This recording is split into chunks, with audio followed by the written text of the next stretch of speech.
Hello viewers, నేను doctor Sumeena Reddy, chief gynaecologist and fertility consultant Fertilica IVF Hyderabad. ఇవాళ మనం polycystic ovaries అంటే ఏంటి, దీనివల్ల వచ్చే సిమ్టమ్స్ ఎలా ఉంటాయి అనే దాని గురించి మాట్లాడుకుందాము. మన భారతీయుల్లో సుమారు ప్రతి 5 మంది మహిళల్లో ఒకరు పాలిసిస్టిక్ ఓవరీస్తో బాధపడుతూ ఉంటారు. సో ఈ పాలిసిస్టిక్ ఓవరీస్ అనేది ఒక హార్మోనల్ ఇంబ్యాలెన్స్. అంటే బాడీలో ఉన్న హార్మోన్స్ యొక్క సమతుల్యం సరిగ్గా లేనప్పుడు అది పాలిసిస్టిక్ ఓవరీస్కి దారి తీయవచ్చు. ఇందులో ముఖ్యంగా పీరియడ్స్ ఇర్రెగ్యులర్గా ఉండడము, కొన్నిసార్లు బరువు అధికంగా పెరగడము, దాంతోపాటు కొన్ని హైపర్ ఆండ్రోజెనిక్ ఫీచర్స్ అంటాము. అంటే మొహం మీద వెంట్రుకలు ఎక్కువగా రావడము, మొటిమలు ఎక్కువగా ఉండడము, జుట్టు ఎక్కువగా రాలిపోవడము, అట్లాగే బాడీ ఆర్గన్స్ మడత పడే చోట్ల అంటే నెక్ మీద, మోకాళ్ళ పైన, మోచేతుల మీద నల్లని డిస్కలరేషన్ రావడము, ఇటువంటి సిమ్టమ్స్ చూస్తూ ఉంటాము. దీనికి ముఖ్యంగా బాడీలో ఉన్న హార్మోన్ లెవెల్స్ ప్రాబ్లమ్ అవ్వడమే దీనికి దారి తీస్తుంది. బా మెయిన్‌గా పీరియడ్స్ రెగ్యులర్‌గా రావడం కోసం బాడీలో హైపోథాలమో పిట్యూటరీ ఓవేరియన్ యాక్సెస్ అంటాము. అంటే బ్రెయిన్ నుంచి వచ్చే hormones FSH, LH hormones correct లెవెల్‌లో కరెక్ట్ టైంకి రిలీజ్ అవ్వాల్సి ఉంటుంది. ఈ హార్మోన్స్‌లో ఏదైనా ప్రాబ్లమ్ వస్తే అప్పుడు ఎగ్ రిలీజ్ కూడా కరెక్ట్‌గా టైంకి అవ్వదు. ఈ పాలిసిస్టిక్ ఓవరీస్ ఉన్న వాళ్ళకి వారి అండాశయాల్లో అంటే ఓవరీస్‌లో అధిక నంబర్‌లో ఎగ్స్ ఉంటాయే కానీ అవి సమయానికి పెరిగి ఎప్పుడైతే రిలీజ్ అవ్వాలో ప్రతి నెలలో ఒక గుడ్డు రిలీజ్ అవ్వాలి. ఇది సమయానికి రిలీజ్ కాకపోవడం వల్ల పీరియడ్స్ రెగ్యులర్‌గా రావు. అట్లాగే వారికి ప్రెగ్నెన్సీ కావాలనుకున్నప్పుడు కూడా ఫర్టిలిటీ కన్సీవింగ్‌లో కూడా ప్రాబ్లమ్ చూస్తూ ఉంటాం. సో పాలిసిస్టిక్ ఓవరీస్ అనేది కేవలం ఒక ఫర్టిలిటీ ఇష్యూ మాత్రమే కాదు. ఇది ఉన్నవారికి బాడీ అంతా కూడా సిమ్టమ్స్ ఉంటాయి. సో ఎందుకొస్తుంది? ఎవరిలో వస్తుంది అని ఆలోచిస్తే పార్ట్‌లీ జెనెటికల్‌గా కూడా ఉంటుంది. అంటే మీ మదర్‌కో, మీ సిస్టర్స్‌కో పాలిసిస్టిక్ ఓవరీస్ ఉన్నట్లయితే మీకు కూడా పాలిసిస్టిక్ ఓవరీస్ వచ్చే రిస్క్ కొంచెం ఎక్కువ ఉంటుంది. ఇదే కాకుండా మన రోజువారీ లైఫ్ స్టైల్‌లో కూడా స్ట్రెస్ ఎక్కువగా ఉండడము, మనం తీసుకుంటున్న ఆహారంలో ప్రాసెస్డ్ ఫుడ్ ఎక్కువగా ఉండడం, ఆయిలీ ఫుడ్, ఫ్యాటనింగ్ ఫుడ్స్ ఎక్కువగా ఉండడము, అట్లాగే ఫ్రూట్స్ అండ్ వెజిటబుల్స్ తక్కువ తినడము, వ్యాయామం అంటే ఎక్సర్సైజ్ సరిగ్గా లేకపోవడం వల్ల కూడా పాలిసిస్టిక్ ఓవరీస్ వచ్చే ఛాన్సెస్ ఎక్కువ అవుతాయి. అలాగే స్ట్రెస్, ఒత్తిడి మన లైఫ్‌లో రోజు ఉండే ఒత్తిడి వల్ల, స్ట్రెస్ వల్ల కూడా పాలిసిస్టిక్ ఓవరీస్ పెరుగుతాయి. అలాగే ఈ రోజుల్లో ఎండోక్రైన్ డిస్రప్టర్స్ అంటున్నాం. అంటే మనం తినే ఆహారంలో, పీల్చే గాలిలో, మన చుట్టుపక్కల మనం రోజు వాడే కాస్మెటిక్స్‌లో ఉండే కెమికల్స్ వలన బాడీలో ఉండే ఎండోక్రైన్ సిస్టమ్ అనేది డిస్రప్ట్ అవుతుంది. అంటే హార్మోన్ బ్యాలెన్స్ తప్పుతాయి. దీనివల్ల కూడా పాలిసిస్టిక్ ఓవరీస్ అట్లాగే ఎండోమెట్రియోసిస్ ఇట్లా ఎన్నో ప్రాబ్లమ్స్ వచ్చే రిస్క్ ఉంటుంది. దీంతో పాటు ప్రాపర్‌గా స్లీపింగ్ ప్యాటర్న్ ఫాలో అవ్వడం కూడా ఎంతో ముఖ్యం. సో, ఇటువంటి రిస్క్ ఫ్యాక్టర్స్ ఉన్న వాళ్ళలో ఎప్పుడైతే సైకిల్స్ అనేవి ఇర్రెగ్యులర్ అవుతాయో అండ్ అనుకోకుండా బరువు ఎక్కువగా పెరగడము, unwanted hair, acne, hair fall ఇటువంటి సింప్టమ్స్ అన్నీ ఉన్నప్పుడు వీరికి పాలిసిస్టిక్ ఓవరీస్ ఉండవచ్చని మనం సస్పెక్ట్ చేయాల్సి ఉంటుంది.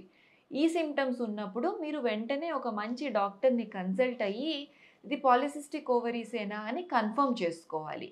కన్ఫర్మేషన్‌కి మీ బేసిక్ హిస్టరీతో పాటు కొన్ని బ్లడ్ టెస్ట్ అండ్ ముఖ్యంగా ఒక అల్ట్రాసౌండ్ స్కాన్ అనేది చేయడం జరుగుతుంది.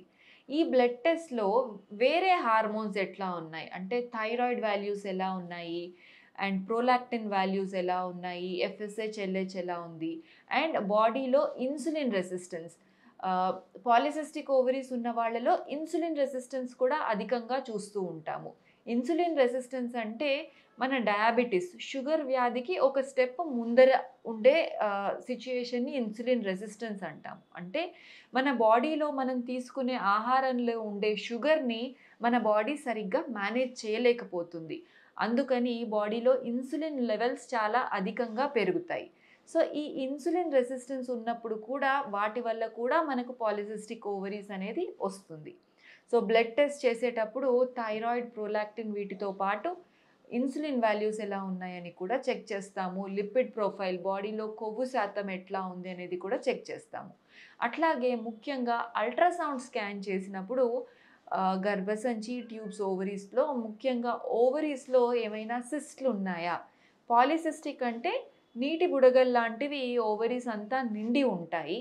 ఇది ఇన్ఫెక్షను అట్లాంటిది కాదు. ఇది మీ బాడీలో నార్మల్‌గా ఉండే ఎగ్సే ఎక్కువ నంబర్‌లో ఉండడం మూలాన అవి సిస్ట్ లాగా కనిపిస్తూ ఉంటాయి. సో, ఇటువంటి symptoms and blood test and ultrasound scan అయిన తర్వాత వీటన్నింటిని చూసి పాలిసిస్టిక్ ఓవరీస్ ఉందా లేదా అనేది డాక్టర్ గారు నిర్ణయిస్తారు. పాలిసిస్టిక్ ఓవరీస్ గనుక ఉన్నట్లయితే దాన్ని ఎలా టాకిల్ చేయాలి? పాలిసిస్టిక్ ఓవరీస్ టాకిల్ చేయడానికి ముఖ్యంగా 2 పద్ధతులు ఉన్నాయని చెప్పుకోవచ్చు. ఒకటి life style management and second medicines.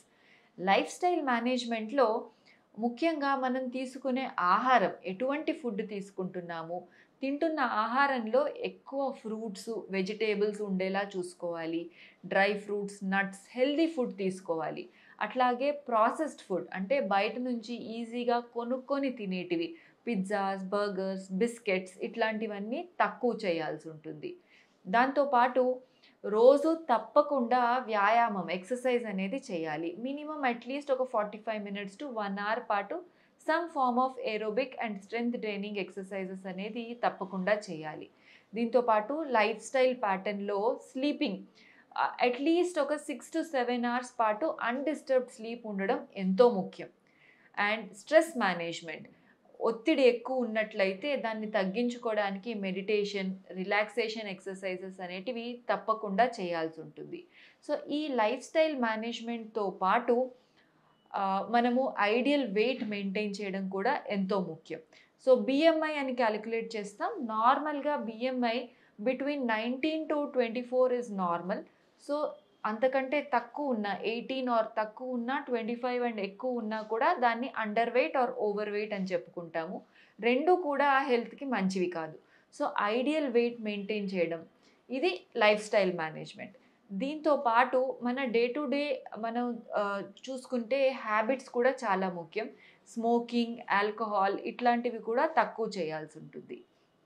Medical మేనేజ్మెంట్‌కి వచ్చేసరికి సైకిల్ రెగ్యులారిటీ మెయింటైన్ చేయడం కోసం కొన్నిసార్లు ప్రొజెస్ట్రాన్స్ ఇస్తాము. కొన్నిసార్లు oestrogen plus progesterone combined pills కూడా ఇస్తాము.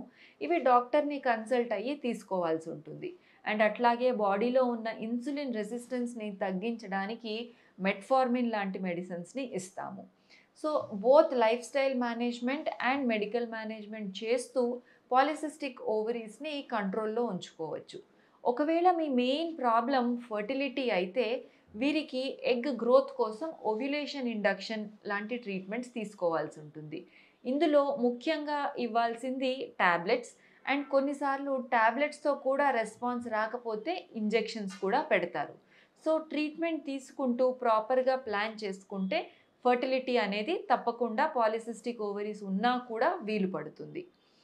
And long term polycystic ovaries ఉన్న వారిలో ఒబేసిటీ అంటే ఊబకాయం, వెయిట్ ఎక్కువగా పెరగడం, దాంతోపాటు స్లీప్ డిస్టర్బెన్సెస్, సరిగ్గా నిద్ర రాకపోవడం అండ్ లాంగ్ టర్మ్‌లో డయాబెటీస్ వంటి రిస్క్ ఫ్యాక్టర్స్ ఉంటాయి.